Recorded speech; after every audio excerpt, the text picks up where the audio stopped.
ഇന്നൊരു അടിപൊളി മാങ്ങ ജ്യൂസുമായിട്ടാണ് കേട്ടോ വന്നിട്ടുള്ളത്. എൻ്റെ അടുത്ത വീട്ടിലെ കുട്ടികൾ കുറച്ച് മാങ്ങ കൊണ്ടുവന്നിട്ട് പറഞ്ഞു, ചേച്ചി ഇതൊന്ന് ജ്യൂസ് അടിച്ചു തരും.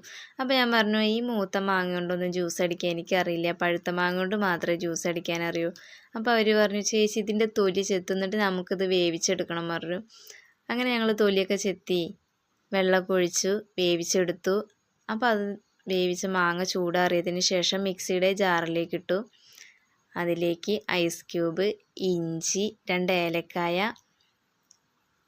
പഞ്ചസാര എന്നിവ ആഡ് ചെയ്ത് നന്നായി മിക്സിയിൽ അടിച്ചെടുത്തു. അപ്പോൾ ഞാൻ ചോദിച്ചു, ഇത് ആര് പറഞ്ഞെന്ന റെസിപ്പിയാണ്? ഇതെൻ്റെ ഉമ്മ പറഞ്ഞതാണ്. ചേച്ചിയുടെ അടുത്ത് പോയി കഴിഞ്ഞാൽ ചേച്ചി ഉണ്ടാക്കി തരുന്നിട്ട് അങ്ങോട്ട് വിട്ടോ എന്ന് പറഞ്ഞിരിക്കുകയാണേ. അങ്ങനെയാണ് അവർ എൻ്റെ അടുത്ത് എത്തിയത്. അപ്പോൾ ഞങ്ങളിത് നന്നായി അടിച്ചെടുത്തിട്ടുണ്ട്. ഇനി ഇത് അരിച്ചെടുക്കാം. അപ്പം ഞങ്ങൾ കുടിച്ചു നോക്കി, എന്താ സംഭവം, പുളിയാണ്.